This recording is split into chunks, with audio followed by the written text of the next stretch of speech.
Hola chicos y chicas, hoy vamos a ver así de una manera amena y ágil las cosas más importantes que necesitáis saber, no solo para aprobar las asignaturas, sino también para que no os estropeen vuestro futuro sobre la biodiversidad. En realidad llamamos biodiversidad al número de seres vivos diferentes que existen en un determinado momento y lugar. Normalmente, cuando hablamos de biodiversidad, nos referimos al número de especies diferentes que existen en la naturaleza, pero también se puede llamar biodiversidad a la cantidad de versiones diferentes del ADN que hay dentro de una misma especie. A ese tipo de biodiversidad se le denomina biodiversidad genética y es la que hace que no todos los seres vivos de una misma especie sean idénticos entre ellos. Incluso hay una biodiversidad en la que se cuentan el número de ecosistemas diferentes que hay en una determinada zona y a esa biodiversidad se le denomina biodiversidad de ecosistemas. ¿Y para qué sirve la biodiversidad? ¿Por qué no nos conviene nada que se produzcan extinciones y desaparezcan especies? Bueno, primero vamos a ponernos un poco superficiales y vamos a pensar solo en los beneficios directos que podemos obtener de una naturaleza que cuenta con un gran número de especies diferentes. Tengamos en cuenta que cada ser vivo es una máquina prodigiosa en la que la naturaleza ha invertido miles y millones de años para conseguir crear los materiales más idóneos y los mecanismos más perfectos para el funcionamiento de dicho ser vivo. Por eso, cada vez que se extingue una especie, se pierde la oportunidad de, con nuestra imaginación, haber encontrado una fuente de materiales o una fuente de ideas para aplicarlas en la tecnología que nosotros mismos creamos. Y es que cada especie puede ser una posible fuente de materiales, pero no solo de los típicos materiales como la madera, el corcho, el látex o algunas gelatinas, sino también de muchos otros que no nos imaginábamos que podrían sernos de utilidad, como por ejemplo los pigmentos que desde la antigüedad se obtienen de algunos animales como las cochinillas, que nos permiten obtener roja o carmín a partir de ellas, o algunos caracoles de los que se obtienen colores como el púrpura o el azul índigo. Hasta de las heces acumuladas de las aves costeras se puede obtener un material valiosísimo como fertilizante al que denominamos guano. Por lo demás, bien mirados, los seres vivos son la mejor fuente de inspiración para crear nuevos inventos o tecnologías. Así, por ejemplo, lo que denominamos semillas de abrojos y que tan fastidiosamente se nos enganchan a los calcetines o jerseys hechos de lana, fue lo que le dio la idea a George de Mestral para inventar el velcro. Otros ejemplos son las escamas que recubren el abdomen productor de luz de las luciérnagas y que sirvieron de inspiración para que un equipo de científicos creara un recubrimiento de las luces LED que logra concentrar la luminosidad. Por supuesto, además, cada ser vivo podría ser una nueva fuente de nutrientes para nosotros, bien porque nos pudiéramos llegar a comer ese ser vivo más o menos entero, o bien porque le utilizáramos para extraer de él algunos nutrientes concretos que nos pudieran interesar. De hecho, prácticamente todas las vitaminas o complementos alimenticios que compramos en las farmacias o en las herboristerías se han obtenido de microorganismos y menos frecuentemente de algunas plantas o incluso animales. Además, la naturaleza, con su infinita eficiencia y sabiduría, ha puesto una serie de sustancias defensivas y reguladoras en cada uno de sus seres vivos, de tal manera que los seres humanos podemos extraer esas sustancias para utilizarlas como medicamentos. Así, estos medicamentos obtenidos de los seres vivos pueden hacer que nuestros cuerpos enfermos vuelvan a encontrar el equilibrio y que nos podamos defender de las agresiones del medio ambiente, parásitos, etc. Alrededor del 35% de los medicamentos de farmacia se han originado a partir de productos naturales y se estima que actualmente el 80% de la población utiliza la medicina tradicional basada en el consumo de plantas y otros seres vivos directamente o en forma de extractos, infusiones, etc. Este tipo de medicina tradicional en realidad puede ser muy eficaz, pero es mucho más compleja y por lo tanto en algún sentido más peligrosa si no se sabe cómo utilizarla realmente bien. Pero eso no quiere decir que no sea igualmente eficaz. En cualquier caso, cada vez que se extingue una especie, con ella se pierden un montón de sustancias que quizás hubieran podido servirnos de medicamento en algún momento determinado. Todos estos son los beneficios claros y directos que podemos encontrar en la biodiversidad, pero existen otras razones mucho más profundas, pero también más importantes, por las que los seres humanos necesitamos de la biodiversidad para nuestra calidad de vida e incluso para nuestra supervivencia. Y es que la sociedad humana también necesita del medio ambiente natural en el que vive y en el que se desarrolla. En especial, necesitamos que nuestro entorno sea más o menos estable y predecible para poder planificarnos y desarrollarnos. Necesitamos que la naturaleza recicle nuestros desechos para poder disponer de agua y aire limpios, que mantenga el clima en unas condiciones favorables y que nos dé el alimento y los recursos que necesitamos. Y resulta que cada especie cumple una función en la naturaleza ayudando a controlar el buen estado de la misma.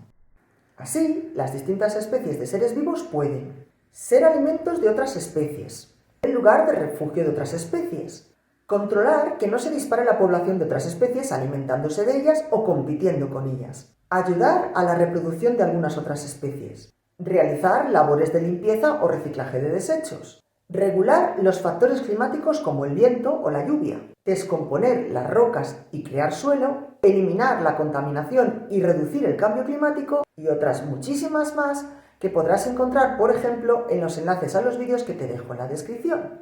Es un vistazo que está muy bien. Pero claro, si una especie se extingue o desaparece, deja de realizar las funciones beneficiosas que estaba aportando a la naturaleza.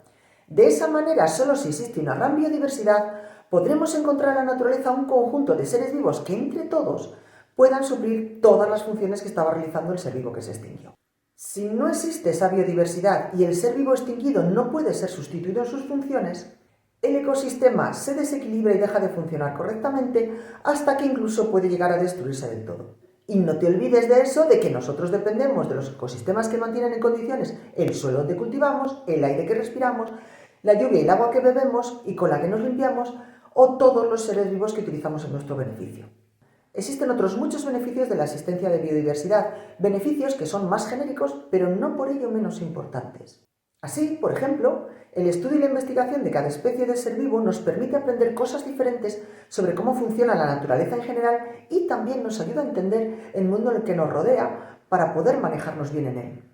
Incluso podríamos tener en cuenta el efecto beneficioso que tiene la biodiversidad sobre nuestra psicología y cómo la naturaleza, con su conjunto de estímulos sensoriales, consigue relajarnos y mejorar nuestro estado mental. Con todo esto, la siguiente pregunta sería: ¿cómo se encuentra la biodiversidad en el mundo actual? Primero hay que tener en cuenta que es normal y hasta beneficioso que algunas especies se vayan extinguiendo y que vayan apareciendo otras. Así que lo importante no es saber si se está extinguiendo alguna especie, sino saber si se están produciendo más o menos extinciones de lo normal.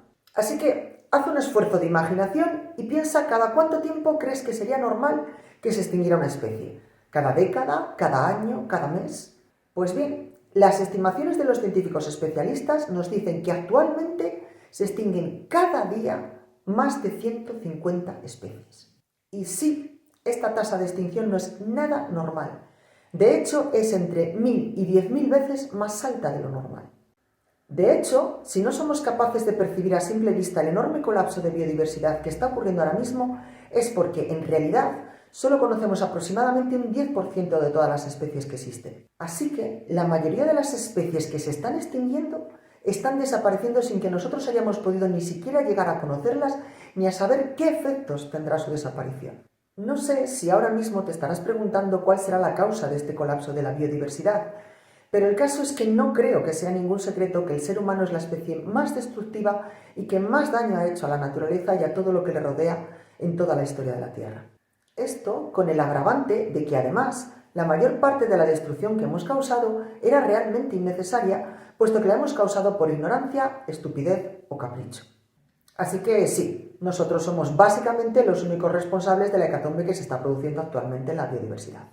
¿Y qué es lo que estamos haciendo en concreto para causar esta masacre del medio natural? Pues en algunos casos se han eliminado directamente a las especies a base de cazarlas o pescarlas indiscriminadamente, como ocurrió por ejemplo con la paloma, que era el ave más abundante de toda Norteamérica y probablemente de todo el mundo, hasta el punto de que formaba bandadas que llegaban a oscurecer el cielo y crear brisas a su paso. Este ave se extinguió a lo largo del siglo XIX debido a la caza intensiva a la que fue sometida, con el objeto de utilizarla como alimento barato y para poder hacer con ello pienso para los animales. Pero la mayoría de las veces no acabamos con las especies matando directamente a sus individuos, sino simplemente haciéndoles literalmente la vida imposible.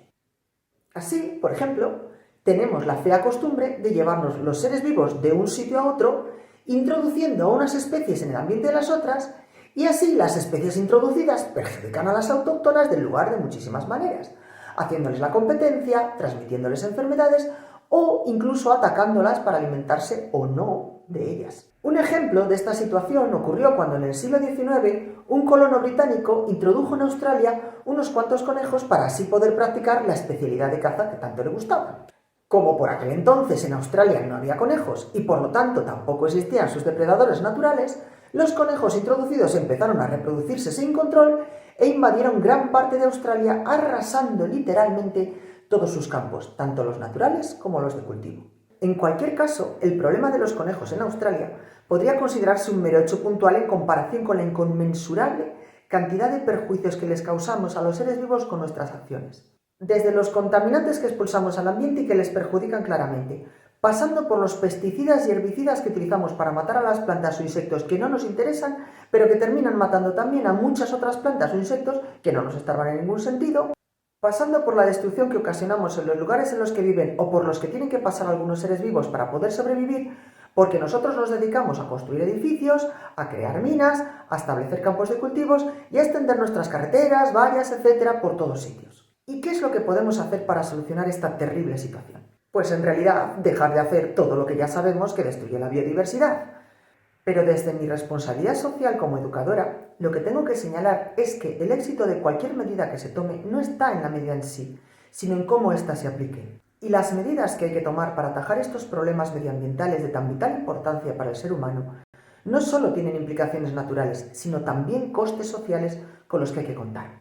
Es decir, los problemas medioambientales son realmente problemas vitales para la existencia del ser humano, pero ningún asunto que sea real y no inventado por el ser humano es simple, y mucho menos este problema. Si los ciudadanos no nos informamos bien sobre las situaciones y sus consecuencias, seremos siempre el caldo de cultivo para que cualquiera que tenga la ocasión nos cuente la versión falsa de la historia que más le convenga, arrimando el asco a su sardina y atendiendo así a sus propios intereses particulares. Parece que hemos olvidado que en realidad la sociedad la hacemos entre todos con nuestra propia manera de formarnos opiniones y que especialmente cuando se está en democracia, el poder está en el pueblo. Pero ojo, que quien tiene el poder también tiene la responsabilidad de las decisiones que se toman.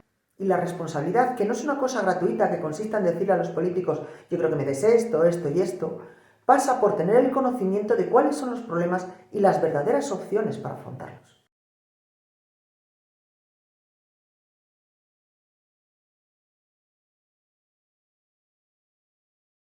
Pues eso, que hasta aquí este vídeo, que espero que te haya aportado algo, que te recuerdo que te dejo algunos vídeos que me han parecido entretenidos e interesantes aquí abajo en la descripción y ¡chao, chao!